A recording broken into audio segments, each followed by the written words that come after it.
असम्बलियां तहलील कर दी जाएंगी। नए आर्मी चीफ की तैनाती हो चुकी है, लेकिन सियासी मैदान में अदम इस्तेकाम बढ़ता हुआ दिखाई दे रहा है। लॉन्ग मार्च के खात्मे पर इमरान खान ने पंजाब और खैबर पुख्तूनख्वा असम्बलियां तहलील करने का जो फैसला किया उसकी तौसीक आज PTI की आला क़यादत ने कर दी और आइंदा जुमे और हफ्ते के रोज़ दोनों मुज़रा आला असम्बलियां तहलील करने की बाकायदा एडवाइजरी जारी कर देंगे। अगर वाकई ऐसा हो गया तो फिर आइन के तहत दोनों सूबों में निगरान हुकूमत बनाई जाएगी और 90 रोज़ में इंतखाबात कराए जाएंगे। लेकिन वफाकी हुकूमत में शामिल PDM इत्तेहाद ये ऐलान कर चुका है कि ऐसा किसी सूरत वो नहीं होने देंगे और वो कोशिश करेंगे कि दोनों असम्बलियां जो है अपनी मुद्दत पूरी करें। अदम एतमाद भी पेश की जा सकती है, लेकिन जब तक इजलास होगा, दोनों असम्बलियां इजलास में हैं, सेशन चल रहे हैं, तो अदम एतमाद भी पेश नहीं की जा सकती।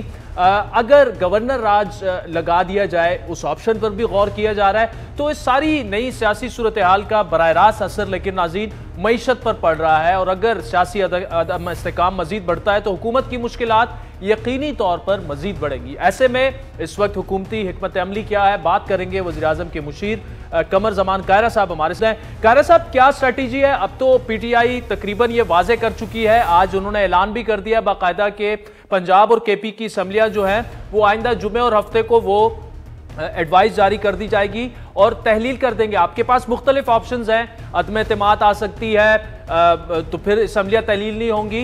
इत्तेहादी जमातों की क्या अभी तक कोई कंसेंसस, कोई हिकमत अमली पर कोई इत्तेफाक राय हुआ है?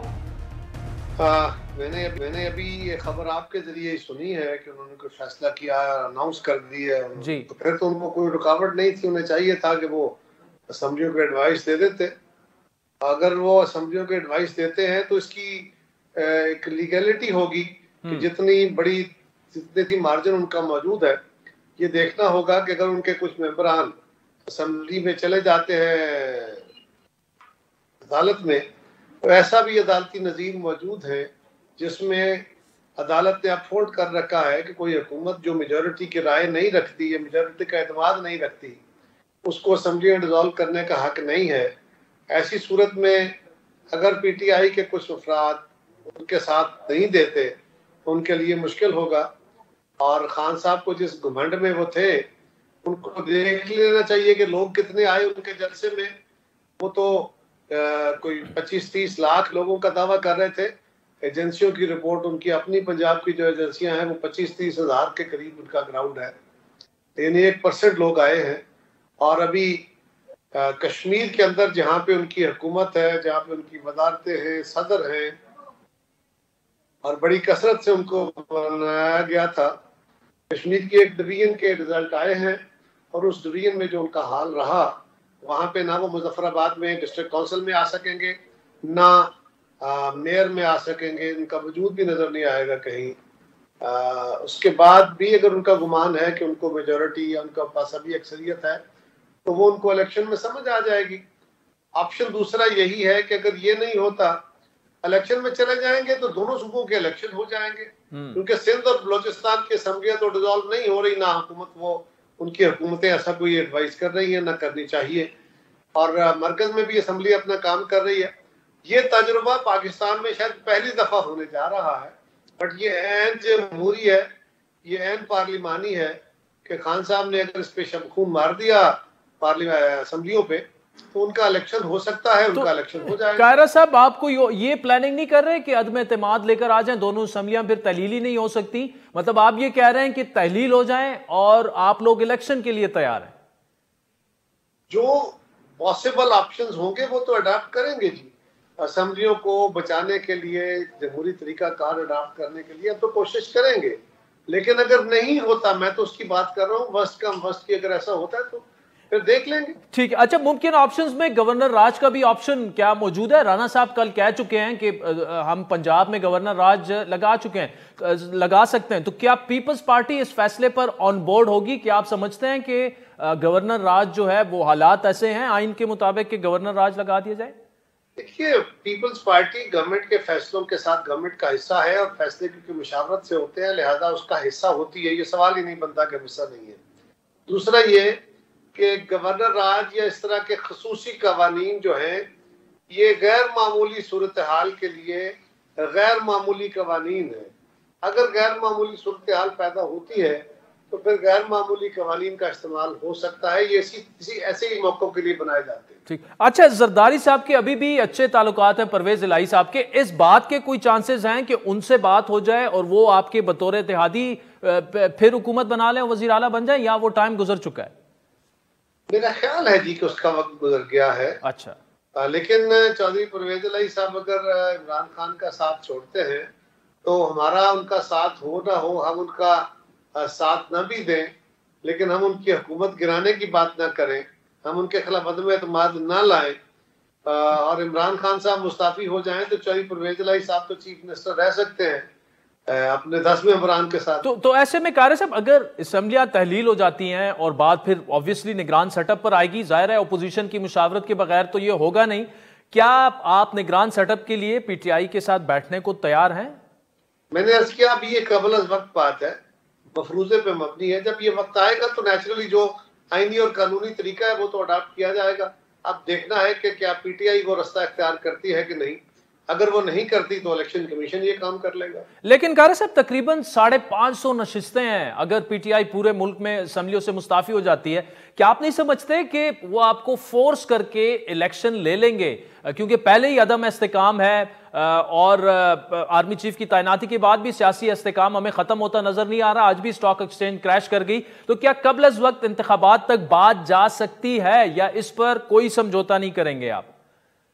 देखिए, कंप्रोमाइज तो इमरान खान ने करना है। हम तो पहले ही असूली बात कर रहे हैं कि आगे बैठ के बात करें। अगर वो शरात और इस तरीकों के साथ इलेक्शन कराना चाहते हैं तो उनको मायूसी होगी। बिल्कुल ये पहली दफा तजर्बा होगा कि दोनों सूबों में इंतखाबात हो जाएंगे। मुझे ये बता दीजिए कि अगर पंजाब का चीफ मिनिस्टर असेंबली पे शबखून मार के असेंबली तोड़ देता है तो सिंध का क्या कसूर है? वो क्यों उस पर इलेक्शन में जाएंगे? बलोचिस्तान का क्या कसूर है? वो क्यों जाएंगे? क्योंकि एक बड़े सूबे ने कर दिया है, उन्होंने गलत फैसला किया तो उसकी वजह से बाकी जगहों पे भी इलेक्शन हो जाएगा। इनको ये समझ नहीं आ रही कि ये पहली दफा होगा। ठीक है, पहली दफा कभी ना कभी तो होता है और ये जमहूरी तरीका है। वो अगर पंजाब असेंबली तोड़ते हैं तो पंजाब असेंबली का इलेक्शन हो जाएगा, केपी तोड़ते हैं तो केपी का इलेक्शन हो जाएगा। अच्छा, थोड़ा सा अगर साइड पर रख दें सियासी मामलात को, मईशत पर काफी तशवीश बढ़ती जा रही है, ज़र मुबादला के ज़खायर गिर रहे हैं, रुपए की कदर कम हो रही है, महंगाई बढ़ रही है। आगे चलकर ये भी स्पेकुलेशंस हैं कि पेट्रोल डीजल की जो दिसंबर तक किल्लत भी पैदा हो सकती है, क्योंकि आप लोग इंपोर्ट को कर्टेल करने की कोशिश कर रहे हैं। हुकूमत इस वक्त कितने दबाव में है माशी कारकर्दगी बेहतर करने के लिए और आवाम को रिलीफ देने के लिए? क्योंकि आफ्टर ऑल कारा साहब, आपसे ये नहीं पूछा जाएगा कि इमरान खान से आपने कैसे टैकल किया, यही पूछा जाएगा कि आपने क्या किया इस 10-12 महीने जो आप गवर्नमेंट में थे। देखिए, लोगों को रिलीफ देने के लिए तो आपके पास वाफर पैसे होने चाहिए ताकि आप सब्सिडियां देके पेट्रोल और तेल की कीमतें कम करें, बिजली की कीमतें कम करें और उससे उसके नतीजे में लोगों को रिलीफ मिल सकेगा। यही एक तरीका है। सवाल यह है कि क्या ये तरीका इस वक्त राइज हो सकता है। बाकी जहां तक ताल्लुक है इकोनॉमिक सूरत हाल का, तो कोई ऐसी अचानक सूरत हाल खराब भी नहीं हो गई।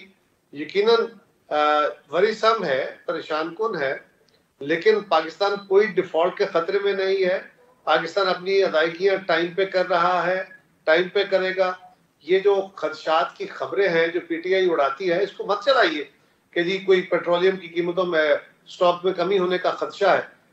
इस तरह स्टॉक होना शुरू हो जाएगा। मीडिया को बहुत जिम्मेदारी से इसके ऊपर बात करनी चाहिए कि स्पेकुलेटिव न्यूज चल जाए और उस पर लोग स्टॉक करना शुरू कर दें और एक मसनूई किल्लत पैदा हो जाए तो ये बहुत बड़ा जुर्म होगा।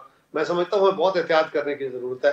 कोई शॉर्टेज नहीं होगी, कोई हम तातुल नहीं कर रहे और टाइम पे हम पेमेंट्स कर रहे हैं। जरूर इसमें जो चैलेंजेस हैं, लेकिन पहले भी हम चैलेंजेस से बरा हुए, अब भी होंगे। कायरा साहब, मैं आपसे मुतफिक हूं कि मीडिया को कयास आरायों पर नहीं जाना चाहिए, लेकिन कल मिफ्ता इस्माइल साहब ने जो कॉलम लिखा, ये जो कंसर्न्स मैंने आपके सामने रखे कि ज़र मुबादला के ज़खायर कम हो रहे हैं, गलती की कोई गुंजाइश नहीं, और अगर दुरुस्त फैसले आप लोगों ने ना किए तो आप लोग पीटीआई हुकूमत पर तनकीद करने की पोजीशन में नहीं होंगे। ये मिफ्ता इस्माइल साहब के अल्फाज हैं। वो देखिए, उनका अपने नुक्ता नजर है, उनको हक है वो नुक्ता नजर अडॉप्ट करें। डार साहब ने उसके मुतबादल में आपसे बातें की हैं, उनको भी सामने रख लीजिए। यकीनन हमारे पास मजीद आप लोगों के ऊपर बोझ डालने की कैपेसिटी नहीं है, ये बात दुरुस्त है। और अगर पेट्रोल सस्ता करना है तो सब्सिडी देनी है, बिजली सस्ती करनी है तो सब्सिडी देनी है, उसके लिए आपको पास पैसे चाहिए। पहले ही हमने अपना PSDP जो है उसको कट किया है। मजबूरियां होती हैं इकोनॉमी के अंदर इस वक्त जो स्पेस है, लेकिन मेरी तो आदिल साहब ये भी गुजारिश है कि फर्ज करें इस थीसिस को जरा इस तरफ देख लें कि खान साहब जो मांग रहे हैं, अगर इलेक्शन होता है, 2 सूबों के अंदर इलेक्शन होगा, ये इलेक्शन खासा वरी सम होता है, खासा ट्रबल सम होता है, और वो मुतालबा कर रहे हैं कौमी असम्बली का भी।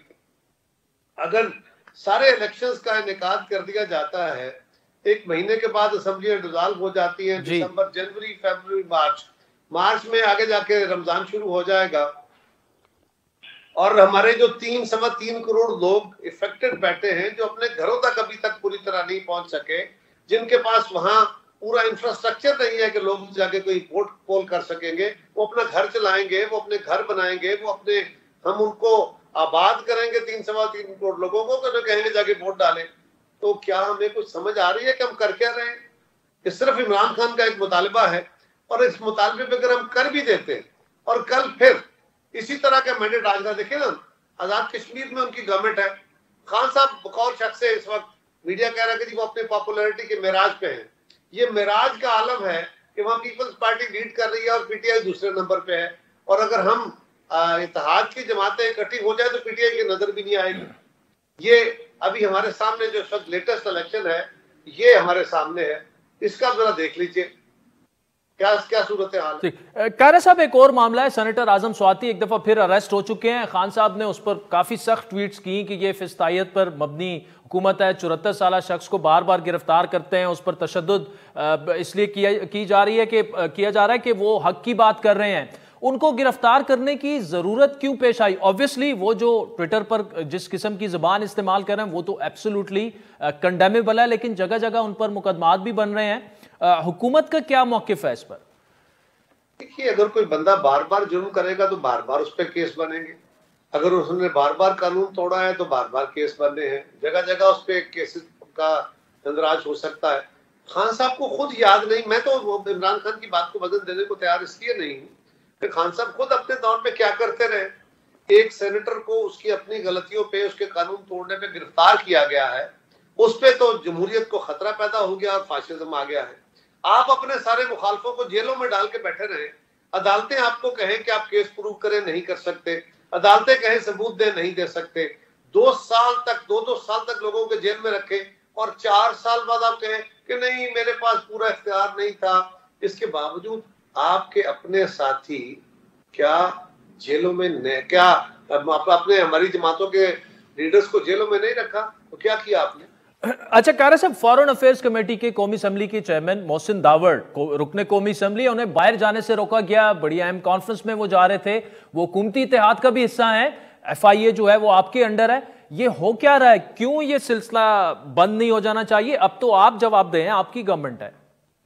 मुझे ऑनेस्टली आदिल इसका पूरा पता नहीं है, मैं लाला मूसा में हूँ, मेरे पास इसकी पूरी खबर नहीं, लेकिन बिल्कुल इसमें कोई दूसरी राय नहीं है कि अगर ऐसा हुआ है और उनके खिलाफ कोई इशू नहीं था तो बहुत बड़ी जाती है, और ऐसा काम बंद होना चाहिए, बंद हो जाना चाहिए। कमर जमान कायरा साहब हमारे साथ मौजूद थे, बहुत शुक्रिया। नाज़रीन, तहरीक इंसाफ ये फैसला कर चुकी है कि पंजाब असम्बली को फ्राइडे यानी जुम्मा और सैटरडे हफ्ते को KP असम्बली जो है वो डिज़ोल्व कर दी जाएगी, लेकिन वफाकी हुकूमत ये कह रही है कि वो किसी सूरत ऐसा नहीं होने देंगे। PTI की स्ट्रैटेजी क्या है? क्या वाकई ये फाइनल फैसले हैं? तफसीली गुफ्तगू करेंगे। तहरीक इंसाफ के रहनुमा अली नवाज अमान हमारे साथ मौजूद हैं। अली साहब बहुत शुक्रिया। प्रेस कॉन्फ्रेंस हो गई, फैसला जो रिफ्लेक्ट हो रहा है वो यही कि पंजाब और KP असम्बलियां अब आप डिसॉल्व कर देंगे।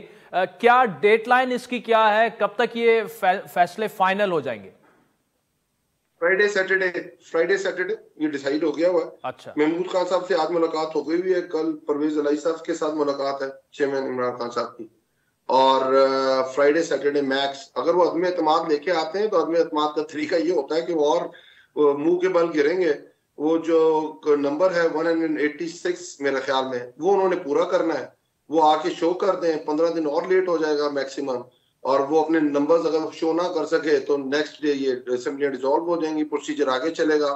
Leader of the house opposition को कहेगा कि आए निगरान गवर्नमेंट बनाए, मिलके और निगरान गवर्नमेंट बनेगी और उसके बाद 90 दिन के अंदर इलेक्शन हो जाएंगे। अवान साहब, अगर आपके कुछ लोग केपी में और पंजाब में उठकर आला अदलिया चले जाते हैं और चैलेंज कर देते हैं कि जी हमारे साथ तो कोई मशवरा ही नहीं हुआ, कैसे ये इन्होंने डिसॉल्व कर दिया है, तो क्या आप उसके लिए तैयार हैं? दूसरा ये कि ऐसे भी पॉसिबिलिटी हो सकती है कि परवेज इलाही साहब जो है उठ के एक दफा फिर पीडीएम के इत्तेहादी बन जाएं, तो इन सारे ऑप्शंस के लिए आप तैयार हैं? इतनी आसानी से तहलील नहीं होने देगी पीडीएम ये दोनों असम्बलियां?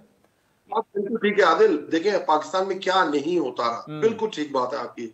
सिंध हाउस में मंडी लगी, हमारे 20 MP MNAs को तोड़ लिया गया, उसके बाद रिजीम चेंज केपी पंजाब के अंदर हुई, हमारे 20 MPs को तोड़ लिया गया और 196 वोट्स ले लिए पीडीएम ने। पर उसके बाद अदालत का एक फैसला आ गया और अदालत के फैसले के मुताबिक 2 ऐसे स्टेजेस हैं जहां के ऊपर you have to vote, you just can't vote against your party will. और उसके अंदर एक तो वो है जब वोट ऑफ कॉन्फिडेंस है और दूसरा ये है जब ये आपका तरीके एतमाद या तरीके एतमाद आई हो, उसके ऊपर आपने जो वोटिंग करनी है उसके अंदर बजट उसके अंदर जो आपने वोट करना है, अगर अपनी पार्टी विल के अगेंस्ट करेंगे तो आपका वोट काउंट नहीं होगा। और दूसरी तरफ इसमें जो चीज है वो बंदे ऑपोजिशन ने पूरे करने हैं, तरीके इंसाफ ने पूरे नहीं करने हैं, वो ऑपोजिशन ने पूरे करने हैं। तो ट्राई टू अंडरस्टैंड, ये उनका मैंडेट है कि वो अपने बंदे शो कर सके। आपके सामने अगर याद हो सेनेट के अंदर अदम एतमाद आई थी चेयरमैन और वाइस चेयरमैन के खिलाफ, तो आपको याद हो चेयरमैन के खिलाफ जो उड़ गई तो जो ऑपोजिशन उठ के बाहर ही चली गई और उसके ऊपर वोटिंग ही नहीं हुई। चले अली साहब, मान लिया असम्बलियां तलील हो गई, अगला मरहला फिर यही होगा कि आपने मौजूदा जो हुकूमत है, जो दोनों असम्बलियों में अपोजिशन है, उनके साथ बैठकर केयरटेकर सेटअप का आपने फैसला करना होगा। आप तो ओपोजिशन के साथ बैठने को नहीं है तैयार, और अगर ओपोजिशन आपके साथ भी नहीं ऑब्वियसली बैठेगी तो मामला इलेक्शन कमीशन के पास जाएगा, उन पर भी आपको कोई ट्रस्ट नहीं है, तो सियासी तौर पर तो you are at the losing end right now, अगर ये तहलील हो भी जाती है। सर देखिए, बात ये है कि लूजिंग एंड पे तो इस वक्त पाकिस्तान है। आदिल, आप तो इकोनॉमी को भी कवर करते हैं, पाकिस्तान की जो मिफ्ता का लास्ट आर्टिकल भी आपने पढ़ा होगा जो परसों उसने लिखा था कि Pakistan on the brink of default, और अगर अपने स्कूप बॉन्ड को भी वो पूरा पे कर देता है उसके बाद भी खतरा यही है। पेट्रोलियम प्राइसेस के ऊपर मैंने शायद आपका कोई क्लिप देख रहा था जिसके ऊपर ये था कि जितने इंटरनेशनल सेलर्स हैं वो सारे के सारे पाकिस्तान को ये कह रहे हैं कि आप एक फंड बनाएं और उस फंड में से जब आप ऑर्डर देंगे उसमें से ऑटोमेटिकली पेमेंट डिडक्ट हो जाएगी। वो just can't trust on your banking system. Pakistan के बैंक्स की जो मूडीज और स्टैंडर्ड चार्टर्ड रेटिंग्स आपके सामने दे चुका हुआ है। पाकिस्तान के अंदर आप गूगल अपना ऑफिस बंद कर, गूगल अपनी पेमेंट के लिए रो रहा है, टर्किश एयरलाइंस अपनी पेमेंट के लिए रो रही है। पेमेंट्स कितनी है, एक की $26 मिलियन है, एक की $16 मिलियन है। आप ये अगर ये स्टेज हो तो आप मुझे बताएं कि पाकिस्तान आगे कैसे चल सकता है। हाँ, इफ एंड बट्स ये हो सकते हैं, बट अगर पाकिस्तान ने आगे चलना है तो ताकतवर हल्कों को ये सोचना पड़ेगा कि इस तरह पाकिस्तान आगे नहीं जा सकता है। अगर आप चाहते हैं पाकिस्तान के जो हालात पिछले 8.5 महीने के अंदर 7.5 महीने के अंदर कर दिए उन्होंने और पाकिस्तान इसी तरह चलता रहेगा, पाकिस्तान इस तरह चल नहीं सकता। पाकिस्तान सिर्फ एक तरीके से आगे चल सकता है। हम जो ताकतवर हल्के हैं पाकिस्तान की, मिलिट्री एस्टैब्लिशमेंट हो गई, आपकी जुडिशियल एस्टैब्लिशमेंट हो गई, हम इनको क्या कह रहे हैं, हम इनको ये कह रहे हैं कि हम ये नहीं कह रहे आपको कि आप हमें बैकडोर से वजीर आजम बना दें, अब हम ये नहीं कह रहे बैकडोर से हमारा NRO पास करा दें, बैकडोर से हमारी बाकी चीजें सारी हल करा दें। हम तो सिर्फ ये कह रहे हैं कि भाईजान पाकिस्तान की अवाम क्या कह रही है कि फ्रेश इलेक्शंस। अभी आईपॉस का जो सर्वे आया है आपके सामने, आपने उसको शायद शो भी किया होगा, उसके अंदर 69% ऑफ पाकिस्तानी पॉपुलेशन ये कह रही है कि इमीडिएट इलेक्शंस हो जाने चाहिए। उसके अंदर वो समझते ही हैं कि पाकिस्तान को इस दलदल से कौन लीडर निकाल सकता है, 60% पे इमरान खान साहब खड़े हैं और उसके बाद जो बाकी लीडर्स हैं उनके इतना बड़ा गैप है कि आप सोच नहीं सकते। आप इंटरनेशनली, फाइनेंशियली, आपकी foreign policy, nobody owns you. इधर तो रात को मेरे ख्वाब में कोई मुझे अली अवान साहब देखिए, ये जो आप कह रहे हैं ना कि एस्टेब्लिशमेंट आगे बढ़े और इलेक्शन करवाए, अब आइन की किस शिक के तहत एस्टेब्लिशमेंट ऐसे करे? देखिए अब तो एस्टेब्लिशमेंट वाजे तौर पर कह रही है कि हमारे इलेक्शन से कोई लेना देना नहीं है, ना हम मुदाखलत करेंगे, 70 साल में जो हुआ हम पर तनकीद हुई, हम अपनी गलती मानते हैं, नॉट एनी मोर। आपको अगर कोई इलेक्शन दे सकता है वो मौजूदा हुकूमत दे सकती है, सड़कों से लॉन्ग मार्चों से भी नहीं होगा, उनके साथ बैठना है और आपने इलेक्शन के मामला तय करने हैं। आदिल, आपको थोड़ा सी हंसी आई होगी ये बात करते हुए, ये मेरा ख्याल है ये आप, क्योंकि आप जर्नलिस्ट है पहले और उसके बाद आप एंकर हैं, तो ये बयान आप कितनी दफा सुन चुके होंगे। मैं इसकी 2 मिसालें दे देता हूँ। DGI ने ये कहा कि इंस्टीट्यूशन ने ये फैसला किया पिछले साल के हम एपॉलिटिकल हो जाएंगे। अभी chief of army staff current जो है जनरल बाजवा साहब, उन्होंने कहा अब आखिरी तकरीर में कि हमने फरवरी में ये डिसाइड किया कि हम एपॉलिटिकल हो जाएंगे। मैं 2 डिसीजंस आपके सामने रखता हूँ, मुझे फिर इसके अपनी इस स्टेटमेंट से इसको कंपैरेटिव स्टडी ड्रॉ कर लीजिएगा। 2 स्टेटमेंट्स क्या है? 2 स्टेटमेंट ये है कि जब रजीम चेंज हुई, इमरान खान साहब को हटाया गया, उससे 10 दिन पहले हमें कौन कह रहा था कि अलीम खान को आप वजीर आला बना दें तो कोई इशू नहीं होगा। उसके बाद मुझे बता दीजिएगा 2-1.5 महीना पहले कामरान टिसोरो जिसको MQM डिसोन करती थी, जिसकी वजह से फारूक सत्तार को निकाल दिया गया था, जिसकी वजह से MQM टूट फूट का शिकार हो गई थी और पता नहीं कितने नाम रख दिए थे कामरान टिसोरी के, वो किसकी चॉइस थी और वो गवर्नर सिंध बन गए। उसके बाद आपके सामने है ये जो सारी चीजें पाकिस्तान के अंदर हो रही हैं, ये कौन बंद कर रहा है चैनल? नून तो कहती है हम नहीं कर रहे। कौन ऑफवेयर कर रहा है? किसने अरशद शरीफ को दुबई से जब उसके बाद वीजा भी था और उसे मजबूर कर दिया कि आप दुबई छोड़ दें? कौन वो है जो आजम स्वाति को, शहबाज गिल को, इमरान खान का जो केस FIR रजिस्टर नहीं होने दे रहे? तो खुदा रहा यार, हम पाकिस्तान में रहते हैं। फातिमा जिन्ना को 1947 में कायद आज़म की डेथ होती है और 2 साल आप उनकी पब्लिकेशंस, उनके सारे एड्रेसेस को बैन कर देते हैं। उसके बाद आपका बयान आता है हम एपॉलिटिकल हो गए हैं। फिर अयूब खान साहब की रजीम खत्म होती है, कहते हैं हम एपॉलिटिकल हो गए हैं। उसके बाद मुशर्रफ की रजीम, ज़ियाउल हक साहब की जहाज हवा में पड़ जाता है, उसकी तहकीकात नहीं होती और उसके बाद बयान आता है हम एपॉलिटिकल हो गए हैं। जब मुशर्रफ का दौर खत्म होता है, कियानी साहब उसकी हेड बनते हैं और उसके बाद बड़े बड़े बयान होते हैं हमने ISI का सियासी सेल बंद कर दिया है। खुदा क्या हुआ है आज तक? और देखिए, हम उनको एक अच्छी नीयत के साथ, और हम समझते हैं उनकी भी अच्छी नीयत है, पाकिस्तान को भी फलता फूलता देखना चाहते हैं। पाकिस्तान है तो सबकी इज्जत है। हम तो उनको वे फॉरवर्ड बता रहे हैं as a political party, as a stake holder.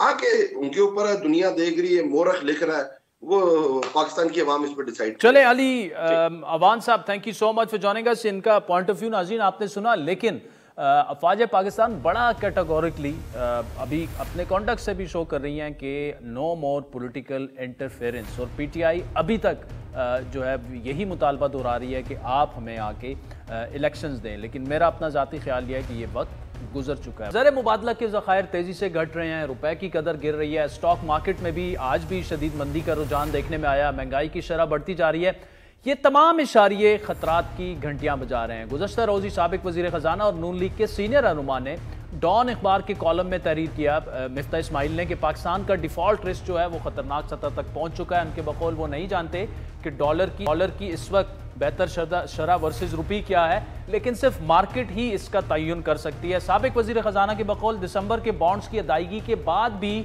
Default का खतरा कम नहीं होगा और PTI की जानिब से IMF के मुआहदे पर अमल ना करने से डिफ़ॉल्ट का रिस्क बढ़ चुका है। उनके बकौल हमारे पास गलती की कोई गुंजाइश नहीं, जबकि मार्केटों और कर्ज दहिंदगान को यकीन दिलाने के लिए ठोस इक़दामात की फौरी ज़रूरत है। कौमी मफाद को उनके बकौल सियासी मफाद पर तरजीह देनी चाहिए और वो ये समझते हैं कि अगर हुकूमत ने दुरुस्त इक़दामात ना उठाए तो नून लीग की हुकूमत को भी PTI पर फिर तनकीद करने का कोई हक नहीं। मिफ्ता इस्माइल के इस कॉलम के बाद पहले ही सियासी तौर पर हुकूमत का नातिका बंद करने वाली अपोजिशन को एक और मौका मिला और इस सियासी माजराई के बाद मुल्क की माशी मंडी में भी मंदी का रुझान हमें दिखाई दिया। आज भी पाकिस्तान स्टॉक एक्सचेंज 800 पॉइंट्स जो है वो उसकी गिरावट देखी गई, जिसके पीछे जो है जुम्मे को मरकजी बैंक की जानिब से शरह सूद में 100 बेसिस इजाफा करके 16% तक ले जाने को देखा जा रहा है। माशी माहिरीन इस मंदी के रुझान को इमरान खान की जानिब से सूबाई असम्बलियों को तहलील करने की धमकी के बायस गैर ये सूरत हाल से भी जोड़ रहे हैं। इसी तरह मिफ्ता की जाने के बाद जब इसाक डार ने डॉलर को 200 रुपए से नीचे लाने तक दावा किया था, वो भी अभी तक हमें नजर नहीं आ रहा। आज भी हस्बे मामूल डॉलर की कदर में रुपए के मुकाबले में इजाफा हुआ। इस वक्त 224.50 पैसे पर जो है वो डॉलर ट्रेड कर रहा है। इसी तरह रवां हफ्ते महंगाई की शरह बढ़कर 30 तक पहुंच चुकी है। इस तमाम जो माशी मुश्किलात हैं, कितनी ये इस वक्त गंभीर सूरत हाल है, हुकूमत इससे कैसे निकलेगी। हमें ज्वाइन किया साबिक वज़ीर ख़जाना डॉक्टर हफीज़ पाशा साहब ने। डॉक्टर साहब बहुत शुक्रिया। मिफ्ता साहब ने कॉलम लिखा, लेकिन इस वक्त जो मईशत को लेकर जो कंसर्न्स हैं कि ज़र मुबादला के ज़खायर कम हो रहे हैं, रुपए की कदर में कमी हुई, स्टॉक मार्केट में आज हमने शदीद मंदी देखी, महंगाई बढ़ती जा रही है। होना तो ये चाहिए था कि आर्मी चीफ की तैनाती के बाद थोड़ी बहुत हमें स्टेबिलिटी नजर आ रही। ये क्या हो रहा है, क्या है, क्या हम वाकई डिफॉल्ट कर सकते हैं? बिस्मिल्लाहिर्रहमानिर्रहीम। देखिए, आज जो हुआ है, जो हमारे स्टॉक मार्केट में तकरीबन 900 पॉइंट की कमी आई है जी, उसकी मेरे ख्याल से बड़ी वजह यह है कि बड़ा हमारा जो मॉनेटरी पॉलिसी कमेटी है स्टेट बैंक की, रादर अनएक्सपेक्टेडली उन्होंने सरे सूद को बढ़ा दिया। पॉलिसी रेट को 15 से 16% पे लेके गए हैं, जो तकरीबन पिछले 30-40 साल का सबसे हाईएस्ट रेट है। इसकी वजह से प्रॉफिटेबिलिटी तो बुरी तरह से मुतासिर होती है कंपनियों की, और इसके नतीजे में स्टॉक मार्केट में 900 पॉइंट की कमी नजर आई है तकरीबन। दूसरी तरफ अलबत्ता रुपए जो है उसमें कमी कोई खास नहीं आई। तो मेरा नहीं ख्याल है कि कोई ऐसी बड़ी वजह है जो गैर जो माशी सियासी वजह ऐसी कोई नहीं है। और मेरा तो ख्याल ये था कि शायद अगर स्टॉक मार्केट में इतनी कमी आती है तो शायद रुपए की कदर में भी इतनी कमी आएगी, मगर ऐसा नहीं हुआ, अल्लाह का शुक्र है। अच्छा डॉक्टर साहब, जो मिफ्ता इस्माइल ने कॉलम लिखा आपकी नजर से गुजर चुका होगा, उन्होंने इसहाक डार साहब को ये मशवरा दिया कि आप इंपोर्ट को आसान बना रहे हैं और बरामदात को मुश्किल बना रहे हैं, आप ऐसा ना करें। और वो ये भी समझते हैं कि दिसंबर के बॉन्ड्स की जो $1 अरब है उसकी अदायगी के बाद भी डिफॉल्ट का खतरा कम नहीं होगा। उनके बकौल नून लीग के पास, गवर्नमेंट के पास इस वक्त गलती की कोई गुंजाइश नहीं, और अगर इस हुकूमत ने दुरुस्त इकदाम नहीं किए तो फिर मौजूदा हुकूमत पीटीआई पर उनको तनकीद करने का कोई हक नहीं होगा। कितना वजन है इन बातों में? बात दरअसल ये है कि जो एक कामयाबी जो जरूर हुई है जी पिछले 4 महीने में, और वो ये है कि हमारा जो तिजारती खसारा है वो अल्लाह के फजल से बहुत कम हुआ, और उसके नतीजे में आप ये देखिए कि तकरीबन, आप आधा तो नहीं कहूँगा पर तकरीबन आधे के लगभग पहुंचा। और उसकी बहुत बड़ी वजह यह है कि आपने दरामदात को कंट्रोल किया है। दरअसल पॉलिसी ये इसलिए कुछ परेशान कुन है कि आपने एलसीज की ओपनिंग्स पर एडमिनिस्ट्रेटिव कंट्रोल लगा दिया। ये दरअसल सरासर गलत पॉलिसी है।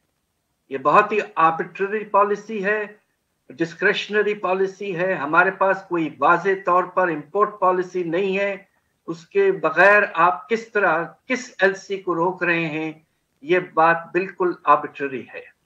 लिहाजा ये पॉलिसी को हमें छोड़ना चाहिए और दूसरे इंस्ट्रूमेंट्स जो हमारे पास हैं उनको इस्तेमाल करें। आपने अभी सरे सूद को तो बढ़ाया है, आप रुपए की कदर में जो फर्क आ रहा है ओपन मार्केट रेट में और आपके इंटरबैंक रेट में, वो हद से ज्यादा बढ़ चुका है और उसकी वजह से रेमिटेंसेस भी कम हो रहे हैं। लेकिन डॉक्टर साहब आपकी बात दुरुस्त है, लेकिन ऐसे फैसलों की फिर समझ नहीं आती कि शरह सूद 15 से 16% पर लेके जाना, पहले ही बिजनेसेस की कमर जो है वो टूटी हुई है।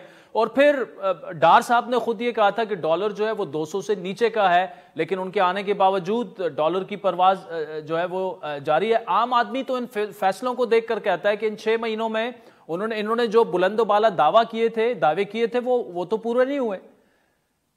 देखिए, दरअसल बात यह है कि जब आईएमएफ का प्रोग्राम हवा में उड़ चुका था एक लिहाज से, और जो पिछली हुकूमत ने जो इक़दाम लिए थे वो आईएमएफ प्रोग्राम के जो अग्रीमेंट था उसके खिलाफ थे, और नतीजा ये हुआ कि नई हुकूमत को काफ़ी मेहनत करनी पड़ी। और मिफ्ता इस्माइल साहब, मैं समझता हूँ कि बड़े मुश्किल इक़दाम लिए और आईएमएफ का प्रोग्राम वापस आया है। मगर अब फिर से हो ये रहा है कि सियासी तौर पर जो आप डिसीजंस ले रहे हैं वो इस तरह के हैं कि उसके नतीजे में आईएमएफ जो है वो दरअसल अब कह रहा है कि आप जो हैं प्रोग्राम पे नहीं चल रहे हैं, और इसके नतीजे में हो ये रहा है कि बहुत डिले हो चुका है। 3 नवंबर को मीटिंग होनी चाहिए थी रिव्यू की, नवे रिव्यू की, वो अभी तक उसकी कोई खबर नहीं है।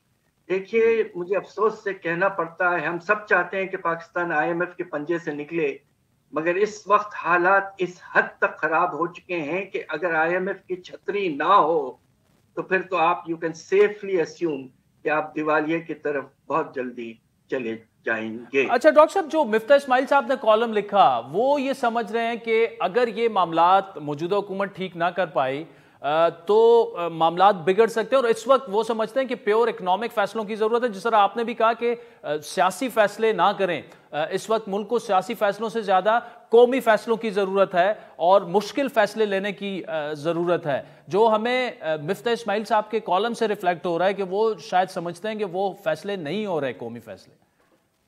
बात दरअसल ये है कि ये एक कोएलिशन हुकूमत है, और दरअसल इस वक्त तो लगता ये है कि जो ऑपोजिशन है PTI, खासतौर पर इमरान खान साहब की पार्टी जो है वो बहुत पॉपुलर है, और इसके वजह से बिल्कुल जिसे कहते हैं ना, एक स्ट्रेट जैकेट में फंस गई है ये हुकूमत और बड़े इक़दामात नहीं ले पा रहे हैं। हम बहुत अरसे से ये कहते रहे हैं कि खुदा के लिए इस वक्त मुल्क का सोचें, सियासत को कुछ अरसे के लिए छोड़ें, और ये वक्त ऐसा आ गया है कि मिलकर सियासी जो हमारी ताकतें हैं और गैर सियासी भी एस्टेब्लिशमेंट वगैरह सब मिलकर बैठें और well defined strong reforms and policies adopt करें।